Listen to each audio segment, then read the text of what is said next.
Eu fiz uma síntese para que a gente possa remir o tempo, mas a gente possa fechar, porque na verdade, esse fechamento que hoje estaremos vendo, como na tipologia, o tipo humano de Cristo, na pessoa de Davi, como eu já expliquei na semana passada, há outros tipos, mas nós estamos trabalhando com os pontos principais, os mais significativos, e dentre eles, Davi é por excelência o tipo significativo de Cristo, porque o próprio Senhor foi chamado e se autoassumiu como filho de Davi. Então, o fato de que ele era chamado filho de Davi por uma questão cultural, os judeus o chamavam de filho de Davi, porque como ele era de Judá, qualquer pessoa a quem se quisesse honrar e se estivesse em eminência, e no caso dele como um rabi, era invocar o ancestral mais famoso. E como na tribo de Judá o ancestral mais famoso não é Judá, é Davi, então Jesus era invocado como filho, era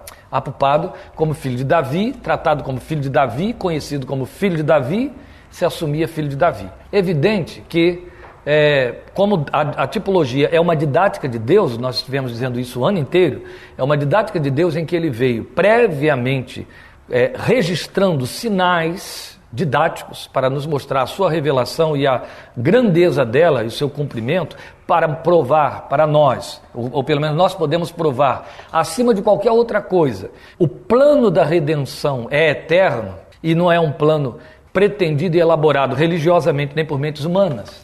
A tipologia fala disso mais do que qualquer outra coisa, uma vez que os tipos são manifestações de fatos, pessoas e objetos na história usados por Deus para comunicar uma mensagem quando nem essa história ainda estava formada. Então a sabedoria que reside na tipologia, a sabedoria de Deus, é esse o detalhe mais significativo. É evidente que se Jesus vinha na linhagem de Davi como promessa a Davi e ao povo de Israel por ser o rei que faria o fechamento da teocracia, já que Davi era a abertura da teocracia que fracassou com Saul, e o Senhor então elegeu alguém segundo o coração dele, Deus não abriria a mão, não perderia a oportunidade de criar tipo em cima de Davi. E ele fez isso. Então é o que veremos. De 2 Samuel, capítulo 7, que registra para nós alguns pontos da tipologia, ou tipológicos em Davi quanto a Jesus. E aí continua abordando o texto. 2 Samuel, capítulo 7, vamos ler até o versículo 16. O texto continua, vai muito além, mas nós vamos ler só o que nos importa até o versículo 16, o que nos diz respeito hoje. O rei Davi já morava em seu palácio e o Senhor lhe dera descanso de todos os seus inimigos ao redor. Certo dia ele disse ao profeta Natã: aqui estou eu, morando num palácio de cedro, enquanto a arca de Deus permanece numa simples tenda. Natã respondeu ao rei: faz o que tiveres em mente, pois o Senhor está contigo. E naquela mesma noite o Senhor falou a Natã: vá dizer a meu servo Davi, que assim diz o Senhor: você construirá uma casa para eu morar? Não tenho morado em nenhuma casa desde o dia em que tirei os israelitas do Egito. Tenho ido de uma tenda para outra, de um tabernáculo para outro. Por onde tenho acompanhado os israelitas, alguma vez perguntei a algum líder deles, a quem ordenei que pastoreasse Israel, o meu povo: por que você não me construiu um templo de cedro? Agora, pois, diga ao meu servo Davi: assim diz o Senhor dos Exércitos: eu o tirei das pastagens onde você cuidava dos rebanhos para ser o soberano de Israel, o meu povo. Sempre estive com você por onde você andou e eliminei todos os seus inimigos. Agora eu o farei tão famoso quanto os homens mais importantes da terra, e providenciarei um lugar para Israel, o meu povo, e os plantarei lá para que tenham o seu próprio lar e não mais sejam incomodados. Povos ímpios não mais os oprimirão como fizeram no início e têm feito desde a época em que nomeei juízes sobre Israel, o meu povo. Também subjugarei todos os seus inimigos. Saiba também que eu, o Senhor, lhe estabelecerei uma dinastia. Quando a sua vida chegar ao fim e você descansar com seus antepassados, escolherei um dos seus filhos para sucedê-lo, um fruto do seu próprio corpo, e eu estabelecerei o reino dele. Será ele quem construirá um templo em honra ao meu nome, e eu firmarei o trono dele para sempre. Eu serei seu pai, e ele será meu filho. Quando ele cometer algum erro, eu o punirei com o castigo dos homens, com açoites aplicados por homens. Mas nunca retirarei dele o meu amor, como retirei de Saul, a quem tirei do seu caminho. Quanto a você, sua dinastia e seu reino permanecerão para sempre diante de mim. O seu trono será estabelecido para sempre. Só aqui, neste versículo 16, você já tem ideia de um apontamento tipológico muito evidente, né? Então, como estamos considerando aqui na tipologia Davi como o último tipo que vamos considerar dos tipos humanos de Cristo, você vai ver no capítulo 7 de 2 Samuel, alguns pontos fundamentais já estabelecidos dessa tipologia. Antes, então, nós vamos fazer uma verificação do protótipo, que no caso é Cristo, para a gente poder entender essa relação tipológica entre Jesus e Davi. Jesus é apresentado como filho de Davi, já falei isso aqui, e você tem as referências disso em vários textos da Bíblia, e como temos que remir o tempo, eu vou citar e vou ler apenas Lucas 2,4. É uma referência leve, mas ela serve para ilustrar para nós e nos fazer entender a pertinência escriturística do que estamos dizendo. Assim, José também foi da cidade de Nazaré da Galiléia para a Judéia, para Belém, cidade de Davi, porque pertencia à casa e à linhagem de Davi. Este é o texto que fala do momento em que José transita com Maria e naquela ocasião em que Jesus nasce. Aqui fica estabelecido, dito, já registrado para nós, que ele era da linhagem de Davi, José. Foi por conta de José que Jesus recebeu o título de filho de Davi. A partir daí, vocês vão lembrar, inclusive, que até demônios o chamavam pelo título e algumas pessoas que não andavam no círculo dos seus discípulos. Lembram do cego Bartimeu? Ele grita distante: Jesus, filho de Davi, tem misericórdia de mim. Porque sabia, por informação, que Jesus era de Judá, que Jesus era da casa de Davi, e sabia. Agora, há um ponto por demais significativo em nós considerarmos o fato de que a Bíblia no Novo Testamento faz questão de dar a Jesus o título de filho de Davi, e ele o assume, porque o Messias prometido viria da linhagem de Davi. Por isso era mais do que fazer um elogio, chamá-lo de filho de Davi. Havia aí, de forma velada, a confissão que reconhecia o messianato dele, entende? Porque ele está ali como rabi, como um profeta, e alguém que o povo não hesitou nos últimos dias, quase que nas vésperas de morrer, de chamá-lo de rei pelas ruas de Jerusalém. Então o messianato dele é reconhecido nesse apodo, nessa titulação que lhe dão. Agora ele foi declarado, Jesus, o servo do Senhor. Os títulos dele começam por aí, os que são messiânicos, títulos messiânicos: o servo do Senhor, pastor de Israel, sacerdote, profeta e rei. 5 títulos messiânicos: servo do Senhor, profeta, sacerdote, pastor e rei. É nesses títulos messiânicos que nós encontramos a relação direta entre Jesus e Davi. Só para dar referêndum, né? Servo do Senhor, Isaías 42, é a profecia, o capítulo de profecia messiânica de Isaías, que aponta Jesus como o servo de Jeová. Eu não gosto de usar a expressão Jeová, que ficou popular entre nós, porque já se provou há bom tempo que essa palavra ficou inventada, ela não tem procedência. Então, ou não dizemos nada, dizemos servo do Senhor, ou dizemos servo de Javé, que seria a palavra mais apropriada para traduzir o tetagrama hebraico. Mas é melhor falar servo do Senhor. Então ele, como as nossas versões sustentam hoje, elas colocam servo do Senhor, porque a palavra, o tetagrama hebraico sem tradução, via de regra, é traduzido por Senhor, porque o nome de Deus que se perdeu ficou sendo designado e conhecido como Senhor, geralmente colocado em maiúsculas, para poder dar essa decifração daquelas 4 letras hebraicas que nós temos ali. Mas traduzir por Jeová, Yehová ou coisa parecida é invencionice, é uma forçação que não procede.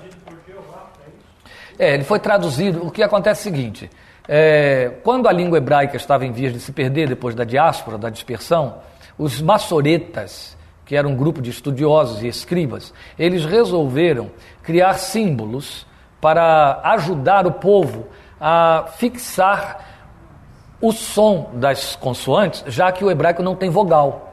O hebraico trabalha com 3 consoantes para falar as nossas 5 vogais. Então não tem vogal. Se você pegar uma frase inteira escrita no hebraico, que é usado fluentemente hoje em Israel, você não vai encontrar nem os chamados sinais maçoréticos. Os sinais maçoréticos só são usados no mundo ocidental para quem está querendo aprender o hebraico, por exemplo. É ruim porque, inclusive, a pessoa fica dependente deles, como bengalas, eles são inventados, não fazem parte da língua, e as pessoas depois não conseguem ler mais nada. É um problema, a não ser que consiga decorar o radical. Claro que se você não é um hebreu e nem aprendeu a língua hebraica, mesmo um judeu que não aprendeu a língua hebraica, que aprenda o alfabeto hebraico, não vai ler nenhuma palavra hebraica de forma correta. Você vai chutar o som se não conhece o radical. Se conhece, bate com o olho e já identifica. Então o que acontece? Eles criaram os sinaizinhos para estabelecer a cadência da palavra e as vogais. Esses sinais foram colocados no tetagrama como sendo I, O, A. Então, quando a palavra começa com I, no meio você tem O e no final tem A. Por que eles fizeram isso? Eles sabiam que o som da palavra era aquele? Não. É onde o problema reside. O tetagrama, se for lido, se pudermos ler, ele começa com uma vogal, I. Ele tem no meio uma outra vogal, O. E ele tem uma consoante no final, que geralmente era usada nas palavras femininas, A. O que eles fizeram? Como eles sabem que na revelação que Deus deu a Moisés, Deus disse, quando Moisés pergunta, o que eu direi, estamos fazendo um parênteses aqui, viu gente, isso não tem nada a ver com a tipologia, mas aí não vamos deixar de esclarecer, ou tentar esclarecer. Como quando Moisés recebeu a revelação, a pergunta de Moisés foi, como eu direi ao povo, que Deus é esse? Eles vão me perguntar, quem é esse Deus? Diga a eles que eu sou quem sou. Diga a eles que eu sou apareceu a você. Ali foi usado o verbo ser, numa forma que nem os hebreus usam, não usam mesmo, e ao usar a palavra e Moisés registrar, ele registrou o verbo em 3 tempos. Quais são os 3 tempos? Passado, presente e futuro. Começa com passado, presente no meio e futuro do fim. O futuro termina com A, o passado começa com I e o presente é O, que é um presente contínuo, é um presente que não cessa. Então todos os verbos que estão com um O no meio são verbos que estão no presente contínuo. Por exemplo, se eu quiser dizer escrever, katav, mas eu quiser dizer que eu sou alguém que não para de escrever, eu digo kotev, uso o kotev, entendeu? Se eu quiser dizer eu escrevi, eu vou dizer ikatav, boto no passado. Se eu quiser dizer que eu vou escrever, kotvá, eu vou escrever, está lá no futuro. Então, isso tem outras, eu estou dando uma ilustraçãozinha aqui não tão pertinente. Quando eles pensaram assim, esse nome de Deus significa que ele foi, é e será, eles então puseram o som de vogais que traduzem, que nos fazem pensar nesses 3 tempos. Aí se você bota os sinais maçoréticos no tetagrama, você lê, aí vai ler mesmo, Yehová. Entendeu? Vai ficar assim, Yehová. Pronto. O povo tomou aquilo como verdadeiro e passou a escrever Jeová, Jeová, Jeová. Yeshua não tem... Não, Yeshua é Yeshua mesmo, é Jesus, né? A tradução é Salvador. Então, o povo ficou com isso, Jeová, Jeová. Claro que o O aí também pode significar E. Entendeu? Também pode ser traduzido por E. Como você tem... teria que ler, na verdade, a forma deles, como eles colocaram os sinais, você teria uma leitura literal assim, Yahová. Então eles mudaram a coisa, os sinais estão daquele jeito, mas a leitura ficou sendo Yehová. Outros estudiosos tiraram os sinais maçoréticos e aí pensaram assim, se temos que pronunciar isso aqui, os hebraístas, só existe uma forma de entendermos a pronúncia de forma mais, vamos dizer, coerente com a língua hebraica, Javé. Não tem outra forma de ler, Javé. Então, se eu tenho de escolher uma palavra inventada, Jeová, por outra, vou escolher a que tem menos erro, Javé. Entendeu? Que seria mais próximo possível do significado do nome. Eu, pessoalmente, a grande maioria de outros, especialmente os hebraístas pensam assim: vamos obedecer o que os judeus fizeram. O nome perdeu-se na pronúncia. Vamos traduzir para o que Deus quis dizer: eu sou o Senhor. Então, está lá o tetagrama, traduz para o Senhor. Está lá o tetagrama, traduz para o Senhor. Como é que os judeus fazem? Quando falam, eles dizem Hashem, o nome. Ou então Haolam, o Eterno. Ou eles falam Adonai, o Senhor. Um sinal de respeito para usar o nome de Deus? É como tudo que aconteceu lá entre os fariseus, etc. Eles exageraram, né? E no exagero, impuseram para os copistas algumas leis absurdas, algo do tipo: o nome é impronunciado, porque Deus proibiu que tomasse o nome em vão. Se é impronunciado, não fale. Na hora de escrever o nome no texto, troque de caneta. Vai ser usada uma caneta na nossa linguagem hoje, né? Vai ser usada uma caneta, que na verdade era uma pena de perfurar pergaminho, vai ser usada uma caneta específica para o nome. Esse cuidado e a trabalheira que essa gente teve nos legou a perda do som do nome. Entende? Então o significado fica só em cima de Moisés ter registrado para nós que ele disse: eu sou o que sou, eu sou o Senhor. Então a gente fica com o Senhor. Ou faz como os judeus: quer falar uma palavra hebraica, bota Adonai, que é Senhor. Adonai, meu Senhor. Adonai é meu Senhor. Pronto, fica melhor. Então, quando você pega um texto hebraico, que eles vão transliterar, você vê em cima do tetagrama eles escrevendo Adonai. Ele bota o tetagrama embaixo e em cima escreve Adonai. É muito interessante. Aí, voltando então... Lá na mensagem sim. do Pétero, né? Ele fala o Eterno. O Eterno, ele usa o Eterno o tempo todo. A hebraica também. Quando não usa o nome, usa o Eterno. O Eterno. O tempo todo é o Eterno. Na linguagem de hoje também usa Eterno ou Deus Eterno, né? A linguagem de hoje ainda usa a palavra Deus Eterno. Mas o tempo todo o Peterson usa Eterno, o Eterno. Bem, então nós temos como um dos títulos de Jesus proféticos Isaías 42. Isaías 42 ele é apontado como o servo de Jeová. Eis o meu servo a quem sustento, o meu escolhido em quem tenho prazer, porém nele o meu espírito e ele trará justiça às nações. É um texto, um capítulo, uma profecia messiânica.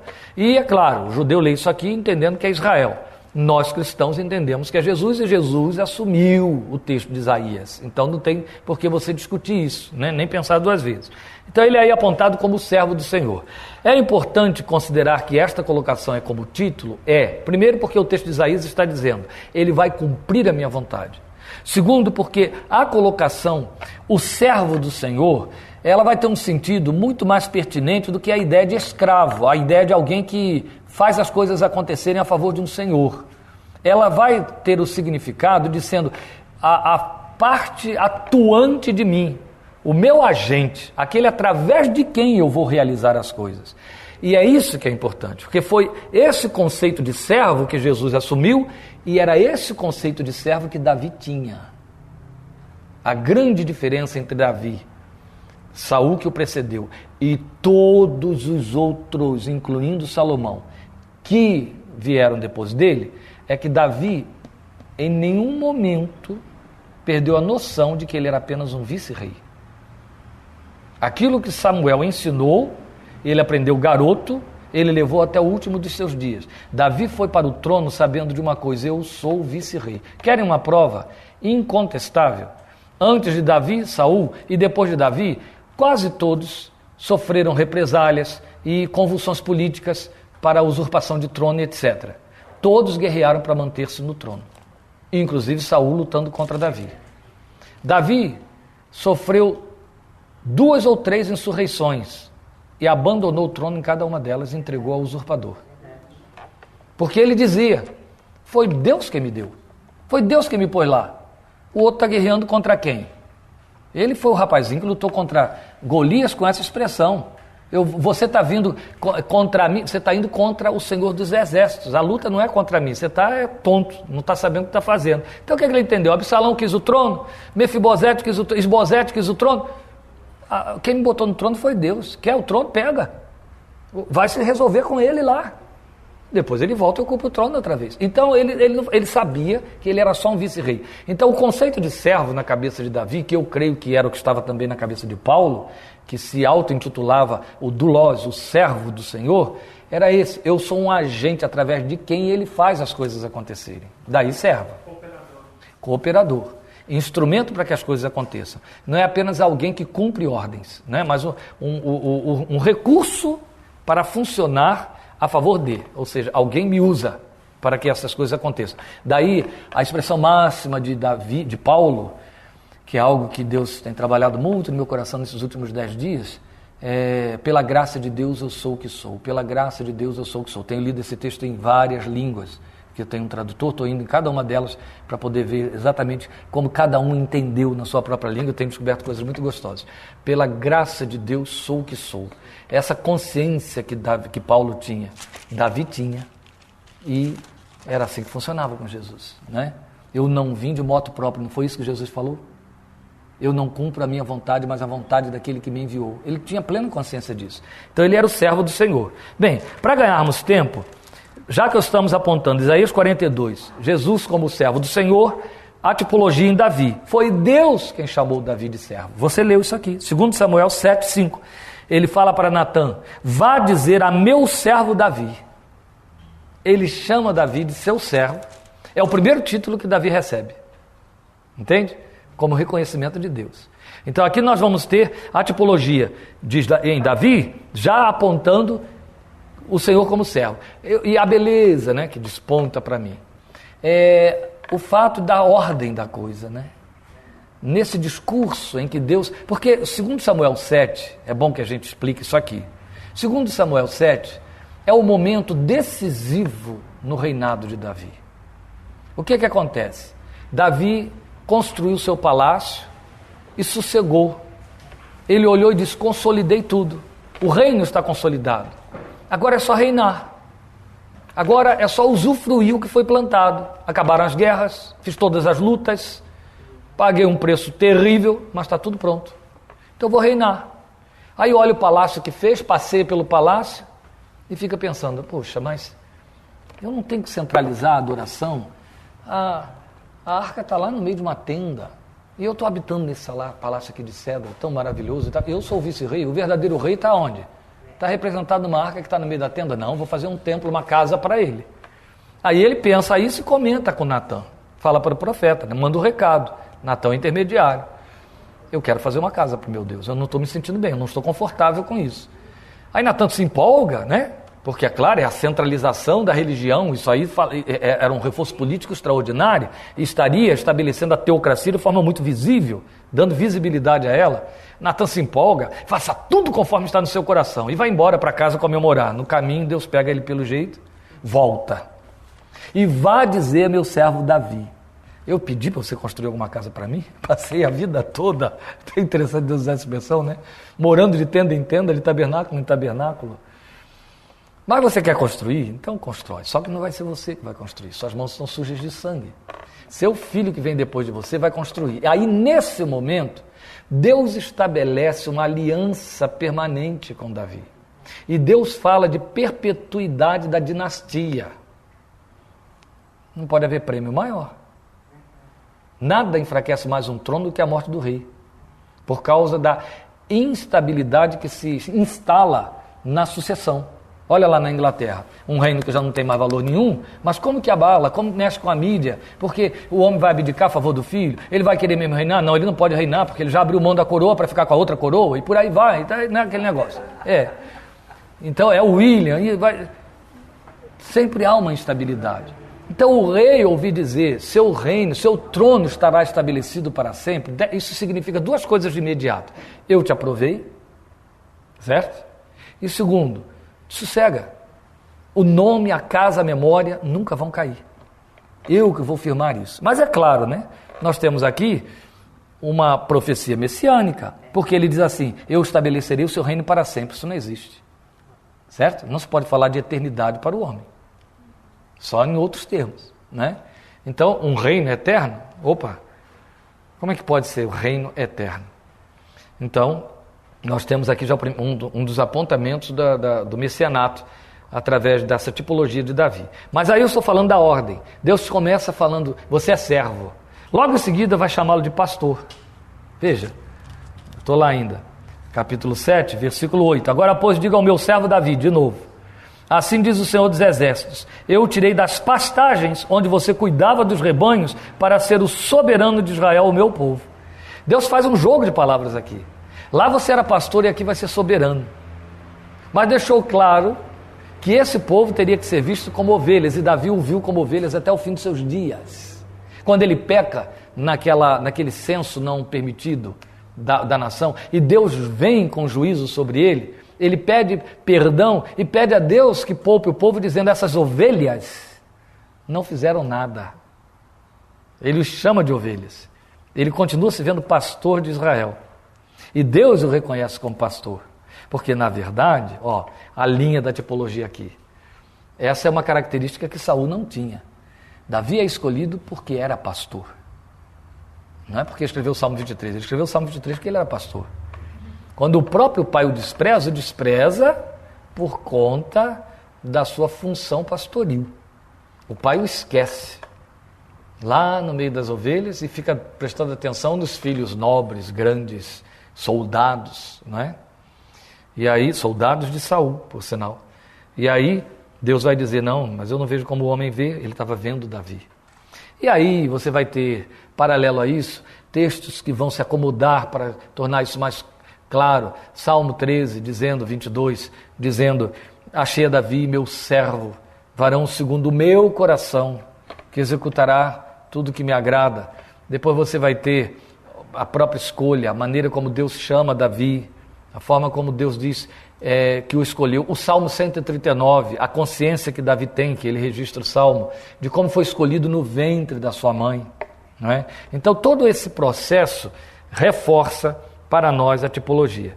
Então você vai ter Deus o chamando aqui de pastor, segundo Samuel 7:8, Jesus escancaradamente se assumindo pastor das ovelhas de Deus, pastor do grande aprisco, sou o bom pastor dá a vida pelas ovelhas, João 10:11, não é? E não só isso. Vamos lembrar daquele momento em que ele chega da beira do lago e encontra a multidão cansada, e a Bíblia registra que ele os vê, sente compaixão e diz que os via exaustos como ovelhas que não têm pastor. Depois ali em João 10 ele vai dizer, eu sou o bom pastor, ainda tenho outras ovelhas que não são desse aprisco e a mim convém agregar essas. Então ele se via pastor e assumiu que ele dava a vida pelas ovelhas porque ele era o bom pastor. Davi entra na tipologia como esse pastor e como pastor de Israel. Há uma característica muito significativa nesta função de Davi como pastor de Israel. Há um contraste, gente, tão acentuado entre Davi e Saul, no que diz respeito às guerras contra os filisteus. O registro que a Bíblia nos passa de um Saul guerreiro é de um Saul que dava nome à tropa, de um Saul que ia para o campo, mas não enfrentava o seu inimigo. Pelo contrário, no episódio de Golias, ele recua e aceita o serviço de um garoto. Mas a Bíblia mostra, desde o confronto de Davi com Golias, que Davi ia para o campo de batalha. Davi punha o pescoço à prova. Davi enfrentava na guerra e lutava pessoalmente. Não só lá naquele caso em que ele mata 300 filisteus para atender um capricho mal intencionado de Saul, mas nas guerras ele entra na frente da batalha, ele assume a guerra, ele pega na espada, ele vai enfrentar e matar os seus inimigos, a tal ponto que numa dessas guerras ele volta exausto demais. A partir daquele dia o seu ministério da guerra decide que ele não vai mais para o campo. Joabe e os seus auxiliares dizem, o rei meu senhor não vai mais para o campo para que não se apague a luz de Israel. E ele aceita, ele respeita, e é a partir daquele momento que ele não sai mais para a batalha. Mas até aquele momento, Davi colocou a vida em risco por Israel, cumprindo, como pastor de Israel, cumprindo na vida dele, na tipologia, o que Jesus vai dizer depois, o bom pastor dá a vida pelas ovelhas. Diferente de Saul, contraste total com Saul. Você vai ter alguns outros casos de reis que vão para o campo de batalha, mas só o fato de que eles vão com seus paramentos já provam que não vão como soldados, eles vão como estímulo. Eles vão como símbolo, eles vão até como coordenadores, mas não para enfrentar o campo de batalha. Davi só fazia isso porque ele tinha certeza de que não era guerra. E também ele só ia para a guerra depois que Deus dizia: vai, eu vou dá-los na sua mão. Ele não ia sem consultar. Foram os grandes complicadores de Saul, não é? Isso, exatamente. Então ele tem essa sensibilidade. E vale ressaltar algumas outras coisas aqui que a gente depois verifica a nível dessa sensibilidade. Bem, depois de ser apontado como servo e pastor, ele vai se distinguir aqui no próprio texto como rei. Então você vai ter o versículo 16, já no próprio versículo 8, Deus estava dizendo: eu te coloquei como soberano de Israel. E no versículo 16 é quando o Senhor vai dizer para ele: quanto a você, sua dinastia e seu reino permanecerão para sempre diante de mim, o seu trono será estabelecido para sempre. E como já dissemos, aqui está um dos sinais mais significativos da mensagem messiânica, já que a proposta era um reinado, uma dinastia, um trono que não acabariam. E a gente sabe que não funciona desse jeito. Então é claro que ele estava apontando para uma perspectiva espiritual e eterna, que seria o reino do Messias, que viria pelo trono de Davi, né? E Jesus então vem a ser rei pela casa de Davi. Que era rei, não temos nada a discutir, é a grande marca de Israel até os dias de hoje, historicamente, né? O rei Davi, o nosso rei, o segundo ídolo, que o primeiro era Moisés, né?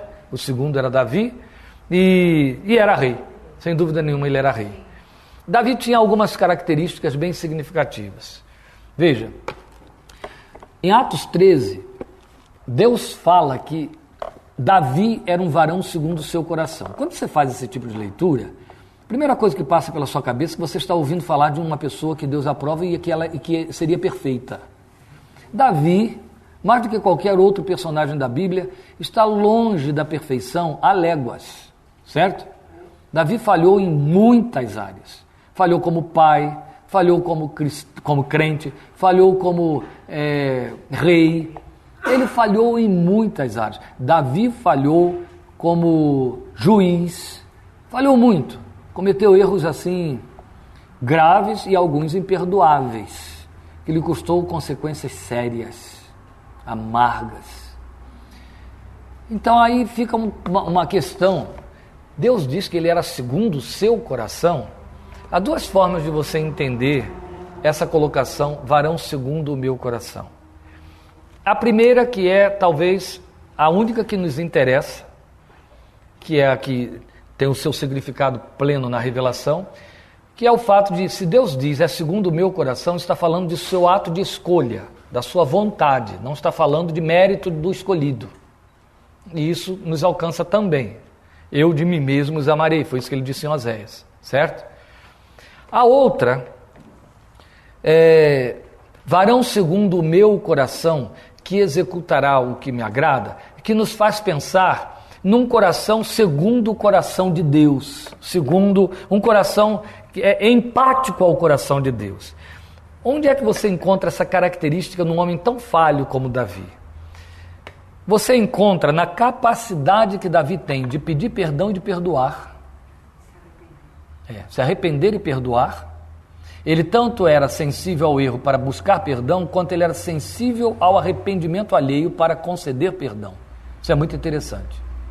E essa capacidade nunca superada, que começou nele e morreu com ele, de ser adorador. Davi foi o maior adorador de todos os tempos que Deus teve. Porque não se trata apenas dele produzir a sua adoração, ele produzia a adoração, ele fabricava seus instrumentos, ele criava músicas de acordo com esses instrumentos, e a letra e o propósito e a dedicação dessa música era o seu Deus.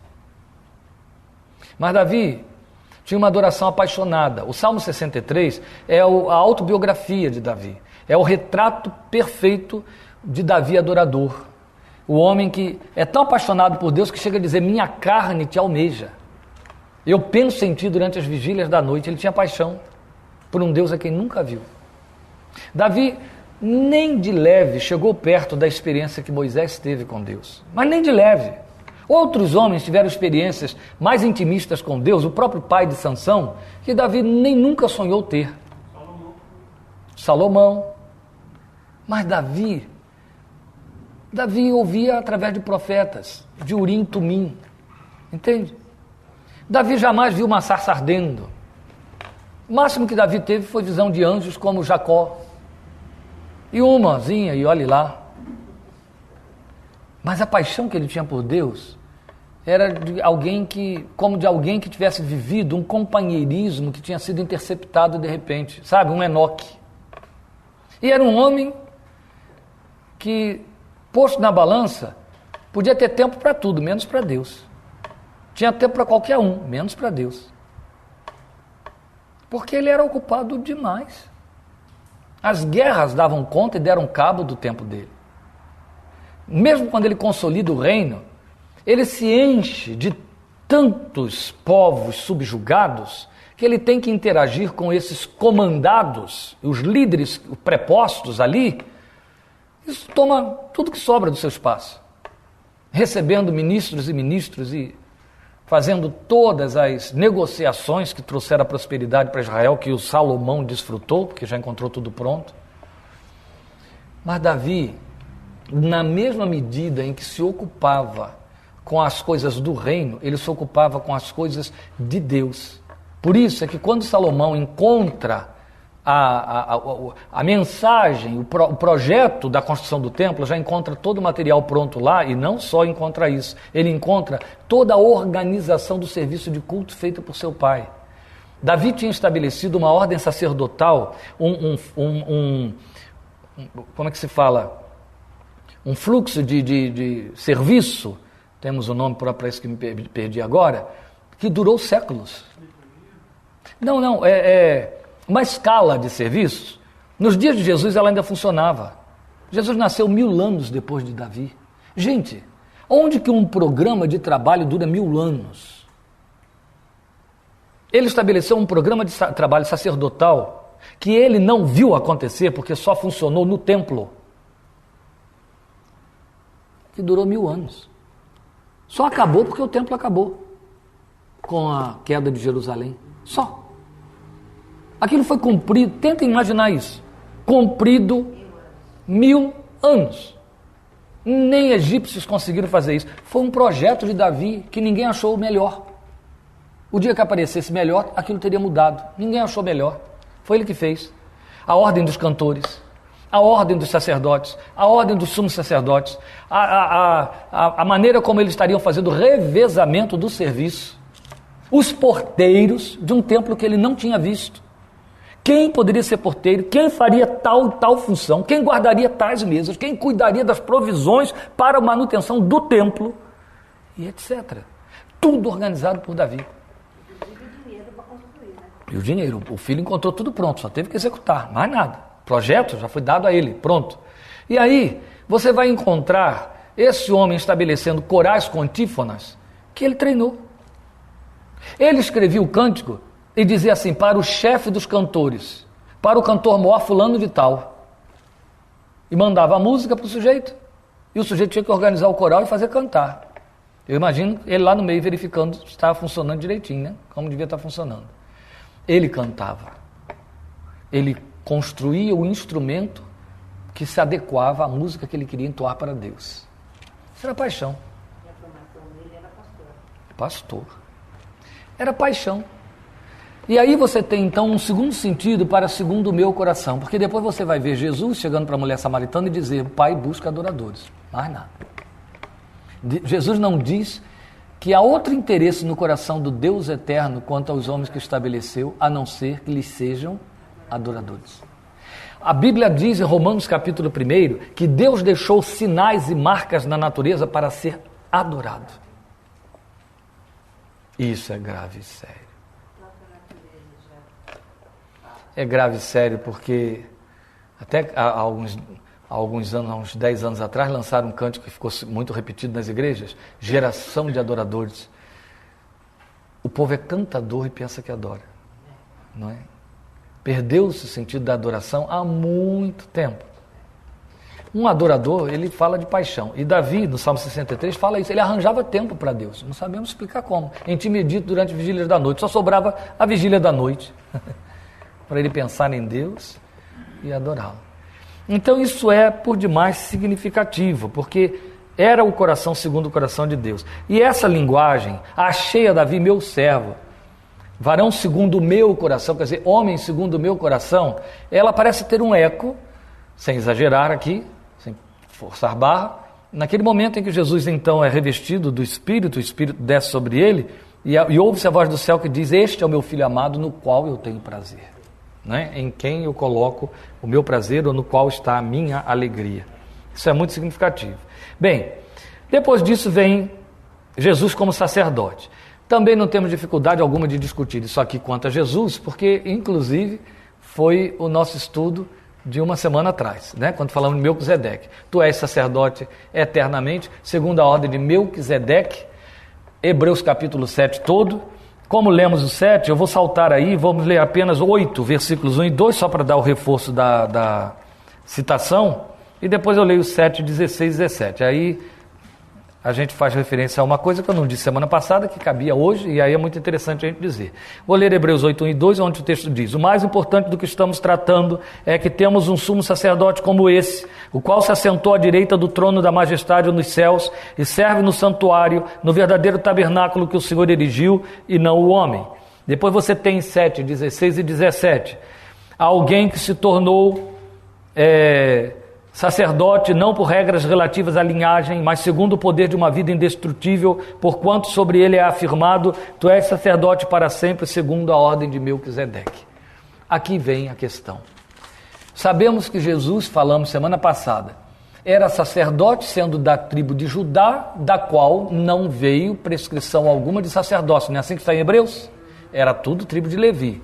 Daí o autor ter reforçado seu argumento usando o Salmo 110. Tu és sacerdote eternamente segundo a ordem de Melquisedeque. Já discutimos isso semana passada, que estabelece que Jesus tem um sacerdócio superior ao de Levi, porque era da ordem de Melquisedeque, que não tinha genealogia, então não pertencia nem a Levi e nem a Judá, mesmo porque era superior a Abraão, de quem Levi viria a nascer. Pronto, isso foi discutido.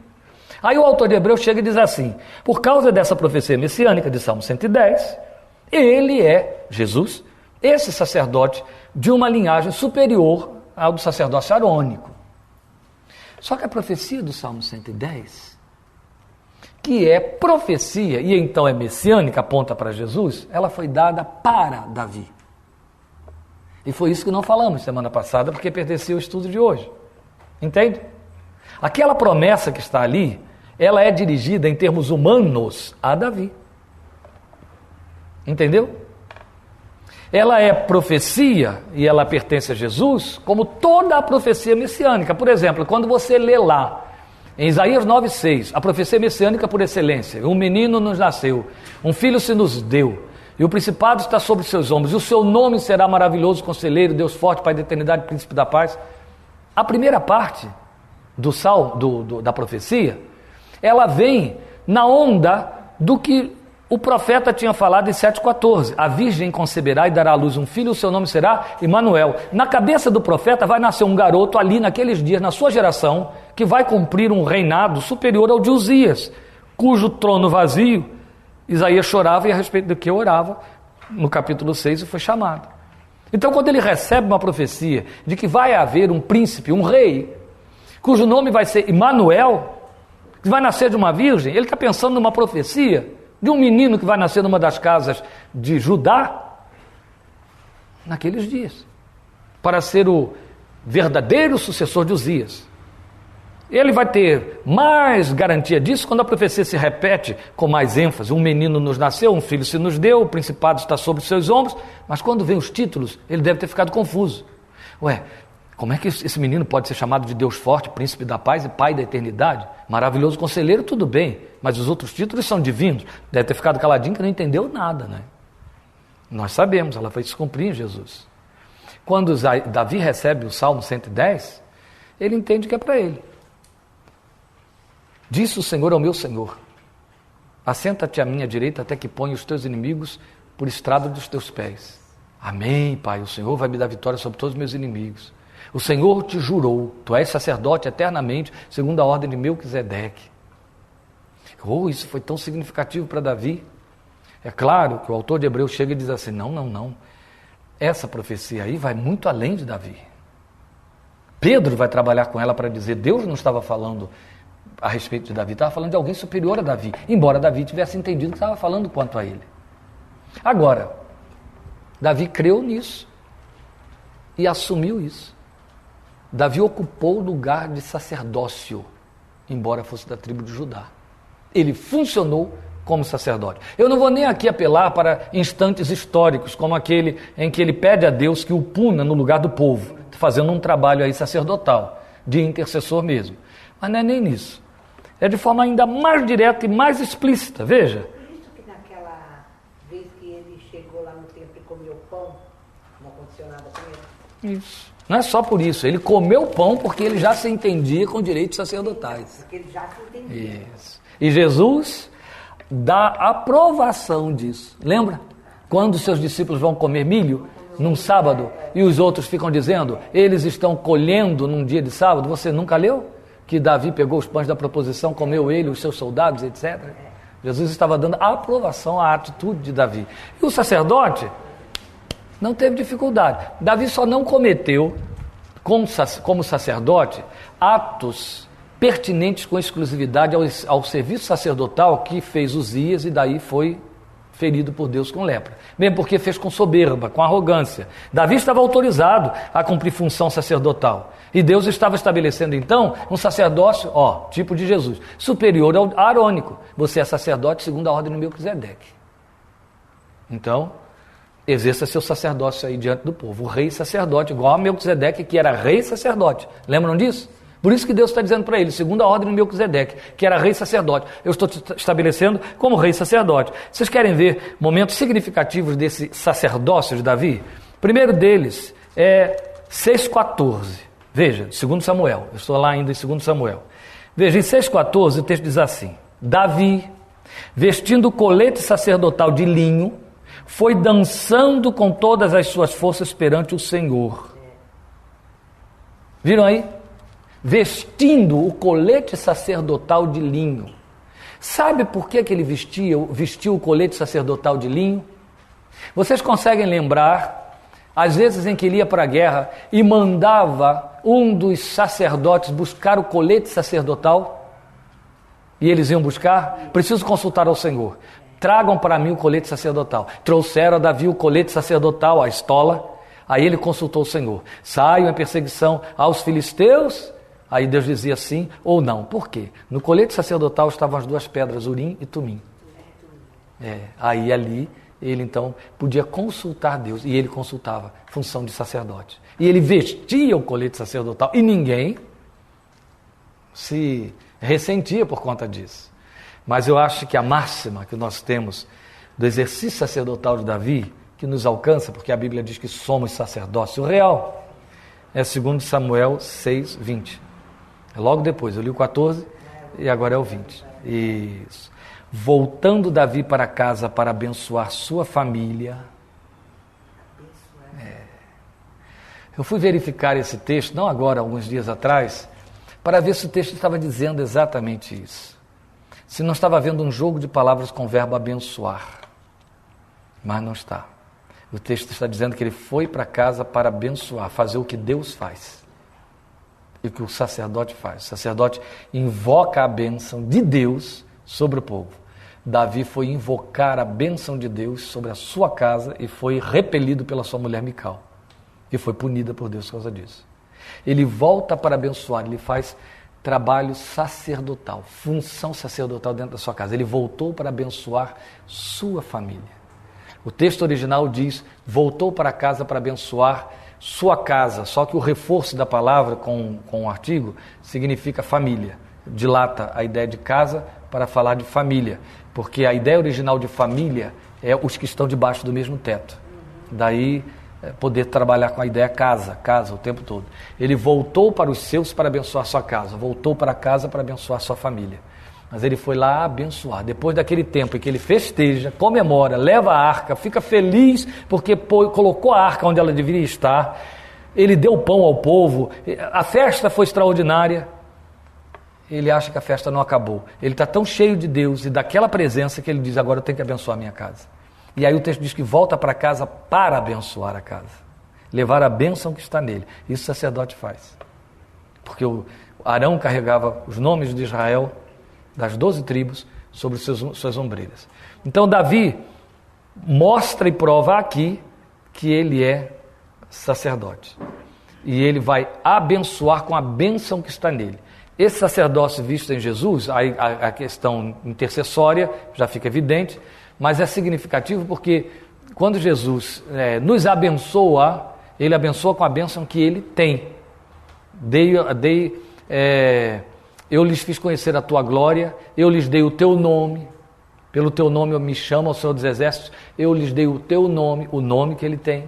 Ele transfere a bênção que está nele. Por isso que a Bíblia diz que somos co-herdeiros com ele, uma vez colocados como herdeiros de Deus, né?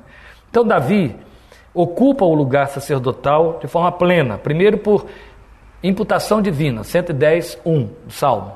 Depois, porque crendo nisso, ele cumpre funções sacerdotais durante a sua regência. E isso é significativo. Depois também como intercessor, sem dúvida nenhuma, né? Mas nós vamos ter... Sim, aí eu já apontei ele aí como... faltou profeta. Aí nós vamos ter Davi como profeta. E aí como profeta, primeiro, eu quero mostrar, embora não seja necessário, mas eu acho que é importante a gente colocar isso aqui, Jesus como profeta. Foi dito e ele assumiu-se como profeta. Eu vou ler Mateus 13:57.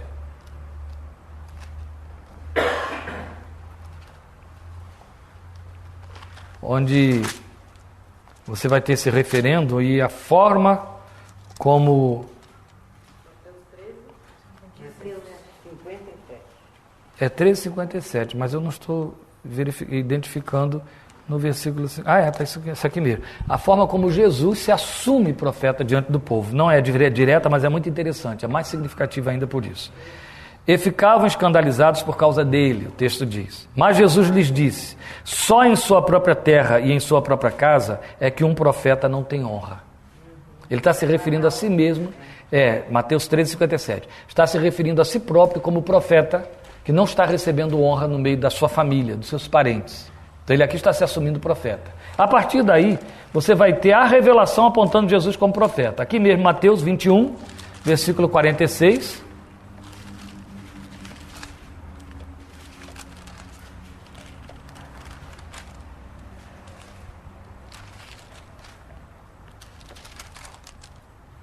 E o texto vai dizer para nós, e procuravam um meio de prendê-lo, mas tinham medo das multidões, pois elas o consideravam profeta. O povo tinha como profeta. Depois Lucas 7,16, que é uma referência que o povo faz a ele como profeta depois do milagre da ressurreição do filho daquela viúva. 7 de Lucas 16 e 17, o texto vai dizer, todos ficaram cheios de temor, e louvavam a Deus. Um grande profeta se levantou entre nós, diziam eles. Deus interveio em favor do seu povo. Essas notícias sobre Jesus espalharam-se por toda a Judéia e regiões circunvizinhas. Por último, Lucas 24:19, onde você tem uma citação ainda muito mais direta, porque falam para o próprio Senhor Jesus, 24:19 de Lucas. Aqueles dois a caminho de Emaús, lembram? Isso. Que coisas? Perguntou ele quando se aproximou dos dois. Aí eles respondem, o que aconteceu com Jesus de Nazaré? Responderam eles. Ele era um profeta, poderoso em palavras e em obras diante de Deus e de todo o povo. Esse era o conceito que havia no próprio colegiado apostólico. Porque aqui estão dois que faziam parte daquele colegiado, ainda que não contassem entre os 12. Ele era visto como profeta. Mas nós vamos ver Davi profeta. Antes de ver Davi profeta, eu quero só lembrar você que não temos que discutir sobre a questão de Jesus rei, não é? Você vai ter Lucas 19:38 a 40, a multidão aclamando pela rua, dizendo, bendito o rei que vem em nome do Senhor. E no confronto com Pilatos, quando Pilatos diz, Jesus diz, se o meu reino fosse deste mundo, agora mesmo os meus ministros pelejariam por mim. Então tu és rei, aí ele assume, eu para isto vim, e para isto eu nasci. Então, mas agora meu reino não é deste mundo. Então ele assume que ele é rei, depois você vai ter a Bíblia toda apontando, rei dos reis, senhor dos senhores, né? E está entre vós o reino de Deus e por aí. Mas você vai ter Davi como profeta numa situação sui generis. Veja, se você pegar vários dos salmos de Davi, ou dos salmos atribuídos a ele, você vai ver o espírito de profecia, falando através de Davi, de uma forma muito direta. Por exemplo, no Salmo 32, ele está fazendo uma fala, no Salmo 46, ele está fazendo uma fala, e tanto num salmo quanto no outro, de repente a sua fala é interrompida e Deus fala através dele. Não é? Então você tem o espírito de profecia se manifestando de maneira muito clara e que se transforma para nós em revelação da palavra de Deus. Isso é incontestável. Não é? Ele está louvando a Deus a respeito de alguma coisa e daqui a pouco a mensagem é dirigida a um terceiro personagem e quem está falando não é mais Davi. E aí você vê que ele está profetizando, e é profecia mesmo, profecia inclusive com desdobramentos futuros. Mas sui generis é o Salmo 22, porque é profecia messiânica legítima. O Salmo 22, gente, é o salmo que tem o título de Costa da Manhã, a música, né? É o salmo do desespero de Davi. É o salmo 22. É o salmo que ele escreve a respeito de sua aflição. Mas este salmo é tão intensamente profético, ele atravessa 1000 anos e ele se cumpre de maneira totalmente literal na pessoa de Jesus na cruz. O salmo abre com as palavras de Jesus, as palavras que Jesus usa na cruz. Meu, Deus meu, por que me desamparaste? Está aqui, né? Então, por que me abandonaste? Ele põe no Salmo 1. Mas não é só isso. Ele vai falando do seu estado de opróbrio, de perseguição, de maltrato na mão dos ímpios, que é o discurso que cabe de forma absolutamente perfeita na boca de Jesus, passando por circunstâncias semelhantes. Então o que ressalta, e é com isso que eu quero bater aqui a tipologia na pessoa de Davi para nós. Veja, eu vou ler boa parte do Salmo 22 para que isso fique bem alicerçado para nós. Meu Deus, por que me abandonaste? Por que estás tão longe de salvar-me, tão longe dos meus gritos de angústia? Meu Deus, eu clamo de dia, mas não me respondes. De noite e não recebo alívio. Tu, porém, és o santo, és rei, és o louvor de Israel. Em ti os nossos antepassados puseram a sua confiança, confiaram e os livraste, clamaram a ti e foram libertos, em ti confiaram e não se decepcionaram. Mas eu sou verme, não homem, motivo de zombaria e objeto de desprezo do povo. Caçam de mim todos os que me veem, balançando a cabeça, lançam insultos contra mim, dizendo, recorra ao Senhor, que o Senhor o liberte, que Ele o livre, já que Ele quer bem. Jesus ouviu isso na cruz. A soldadesca ali embaixo dizendo, por que ele não clama agora a Deus para que o livre daí? O ladrão que estava do lado disse, por que ele não pede para Deus tirá-lo da cruz agora? E por aí vai. Contudo, tu mesmo me tiraste do ventre, deste-me segurança junto ao seio de minha mãe. Desde que nasci fui entregue a ti, desde o ventre materno és o meu Deus. Não fiques distante de mim, pois a angústia está perto e não há ninguém que me socorra. Muitos touros me cercam, sim, rodeiam-me os poderosos de Bazã. Como leão voraz rugindo, escancaram a boca contra mim. Como água me derramei e todos os meus ossos estão desconjuntados.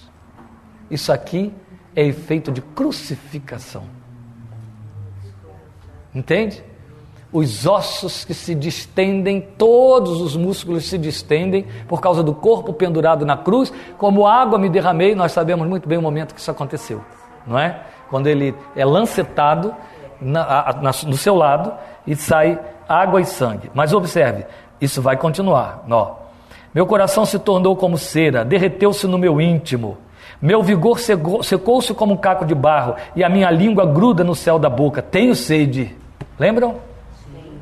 Deixaste-me no pó, à beira da morte. Cães me rodearam, um bando de homens maus me cercou, perfuraram minhas mãos e meus pés. Gente, Davi jamais passou por essa experiência, em nenhum momento da história dele. Entende? Mas ele está falando com essa angústia de alma.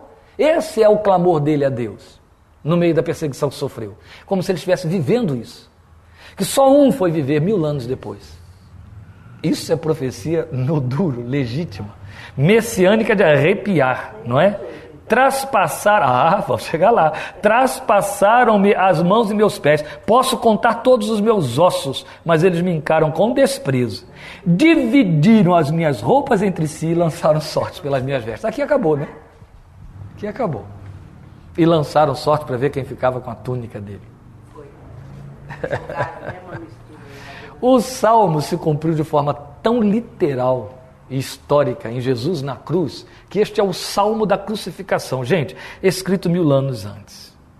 Agora, o que eu quero com a leitura do salmo para provar o espírito profético ou o ministério de profeta de Davi é o fato de que, à semelhança do que consideramos aqui semana passada, quando nós falamos que estes homens que foram usados como tipos e circunstâncias que foram usadas como tipos, eles próprios, haja vista o Salmo 22, jamais poderiam ter o menor vislumbre que fosse de que a circunstância que os acometia, ela era promovida, produzida por Deus para servir de mensagem para a posteridade. Jamais teriam noção disso. Mesmo Ezequiel e Jeremias, que ouviram Deus dizer, você será sinal para Israel, eles sabiam que estavam sendo sinal. Eles podiam não saber o alcance do sinal, mas no caso destes homens, no caso de José, como vimos semana passada, e nesta situação do sofrimento de Davi, impossível. Então o que nós percebemos é Deus cumprindo através deles o que ele, não mais falamos semana passada, criando tipologia, que ela está completa, não precisa mais, continua fazendo através da igreja.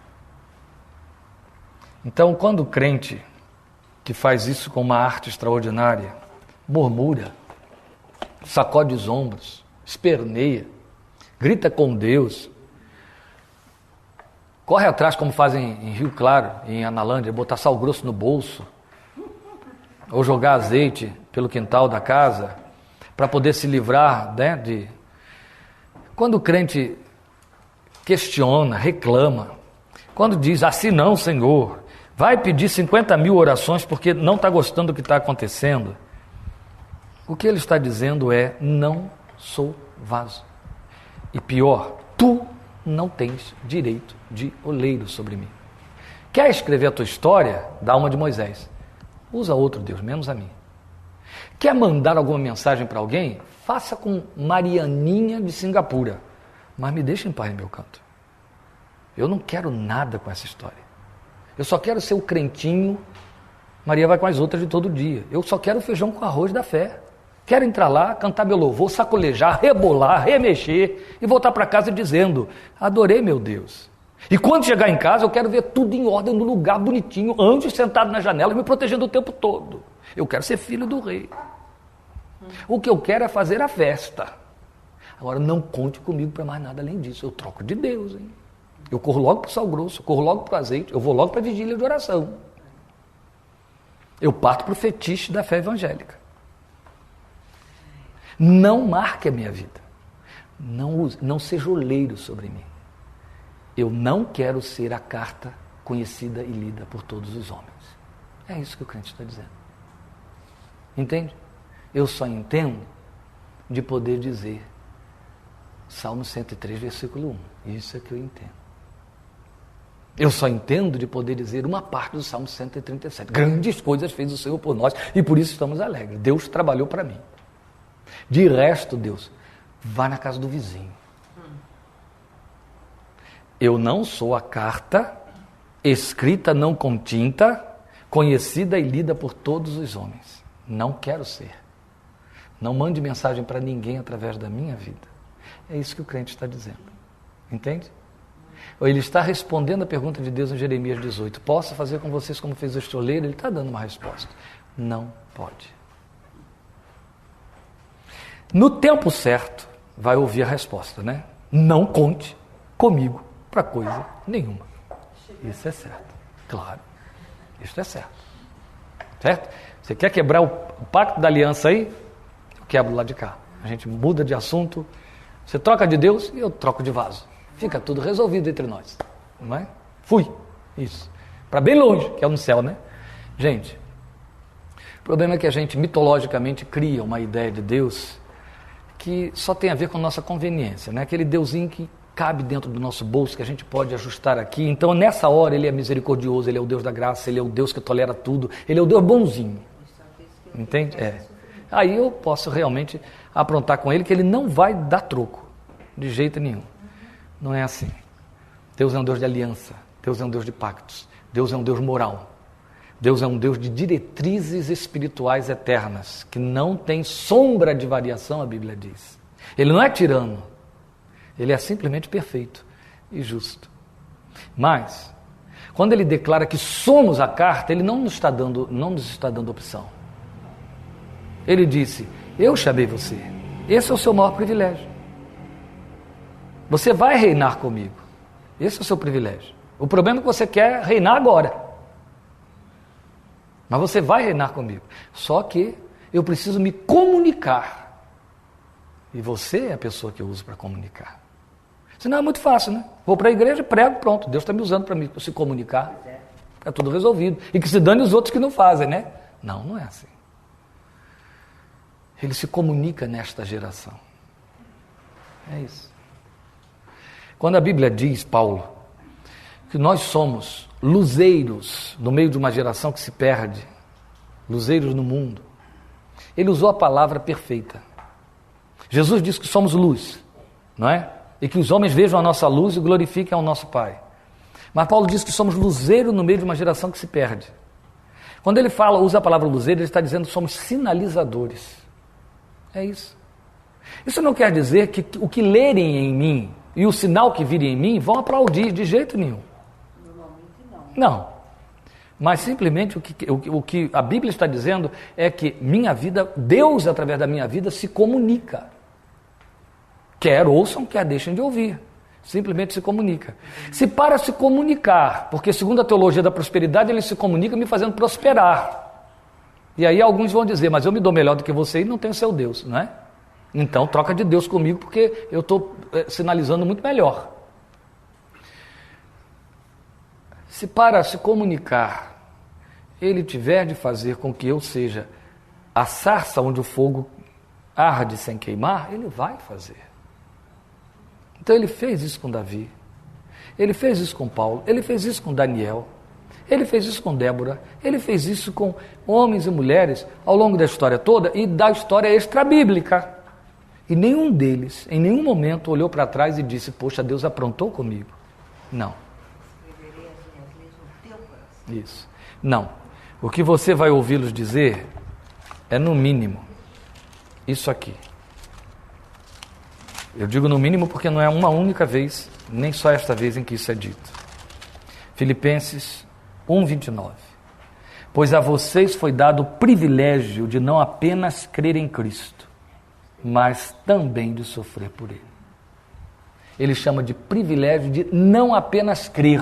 Não apenas crer. Não é só, foi esse mesmo Paulo quem disse a Timóteo, combati o bom combate, acabei a carreira, guardei a fé, já estou sendo oferecido como libação sobre o sacrifício, o bom cheiro do sacrifício de Cristo. Chamou tudo aquilo de bom combate e de carreira que ele soube guardar. Deus parou isso? Não, ele não está criando uma tipologia, mas ele poderia ter encerrado toda a história 10 gerações antes de nós, não poderia? Como esperavam os primeiros discípulos, ele não poderia ter encerrado tudo no primeiro século, já estava tudo lá. Quando Paulo escreve as cartas, ele diz que aquela palavra já tinha sido espalhada pelo mundo todo. Pronto. Podia ter parado tudo por ali. Mas estamos aqui. Continuamos 20 séculos depois. Estamos continuando 28 gerações depois de Jesus e depois de Paulo. Somos a 28ª geração, indo para a 29ª. Depois deles. O que significa isso? Significa que ele, em cada geração, está comunicando. Continua escrevendo cartas.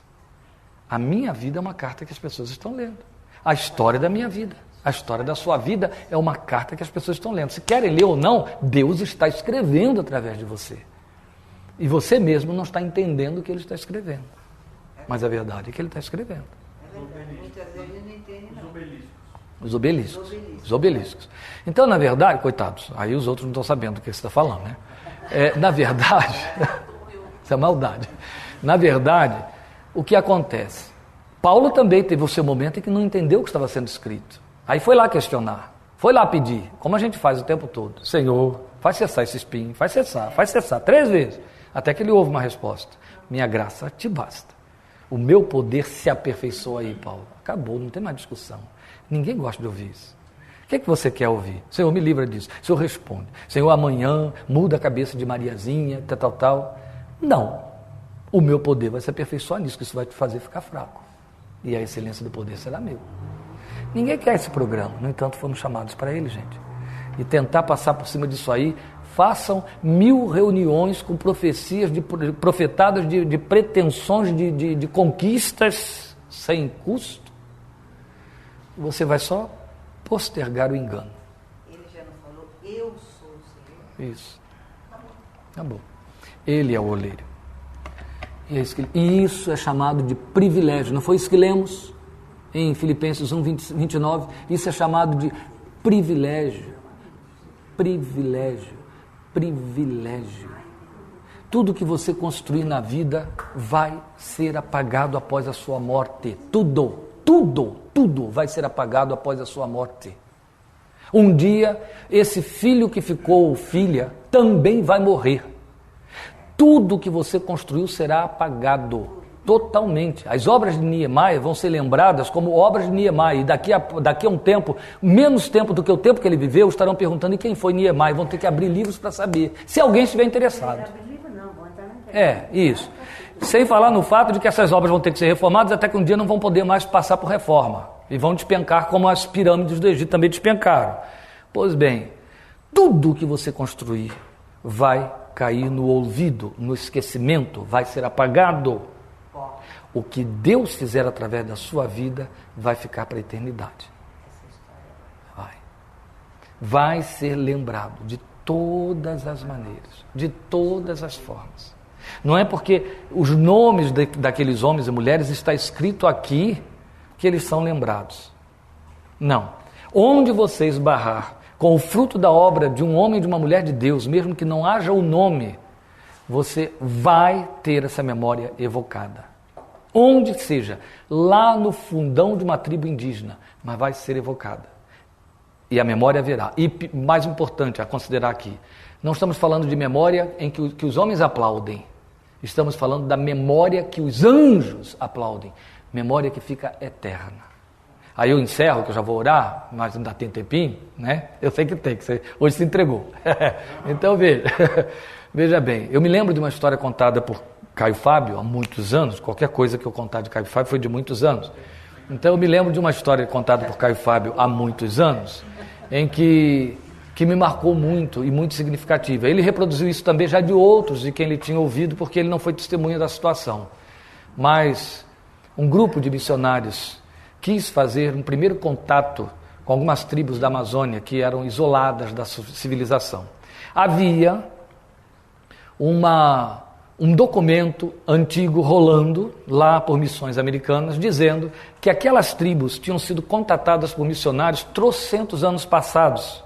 E esses missionários haviam morrido, e aqueles índios sofrido guerra, dispersão, e nunca mais se ouviu falar deles ou de coisa parecida. Um grupo de missionários convocados por Deus, movidos por Deus, resolveu levantar a coisa toda, e alguém, um pouco mais afoito, missionário, homem de Deus, desejou chegar lá. Então ele foi, de fato foi. E chegou só, tinha um grupo com ele. Mas naquele lugar onde ele foi se acampar, porque ele queria fazer o primeiro contato, e parece que o programa entre eles era o contato ser individual, ele então desce de canoa e vai para a praia do Rio e fica ali, monta a sua barraca, fica ali esperando para ver como é que ele vai fazer para ir entrar por dentro daquela mata e tentar, na direção que entendiam que estava a tribo mais primitiva, para tentar os primeiros contatos. E aí ele arma tudo que ele tem lá e prepara uma fogueira, coloca lá uma panela, uma coisa assim, para preparar uma refeição e começa a assoviar santo, santo, santo. Só assoviando. vai assoviando enquanto está preparando a comidinha dele lá, aquele negócio, santo, santo, santo, Deus onipotente, assoviado, e para. Quando ele para, no dado momento que ele está fazendo isso, ele ouve um assovio dentro da mata, continuando o cântico, santo, santo, santo, assovio, mesmo assovio, a música. Ele se arrepiou, olhou, não viu ninguém, ele disse, tem gente aí, e está me imitando. E ele assovia de novo, para, o assovio aumenta mais perto dele. Aí ele para e diz, tem gente aí, daqui a pouco aparece mesmo um indígena.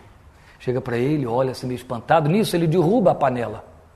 E a panela cai, apaga o fogo e o índio cai numa gargalhada, que índio é assim mesmo, né?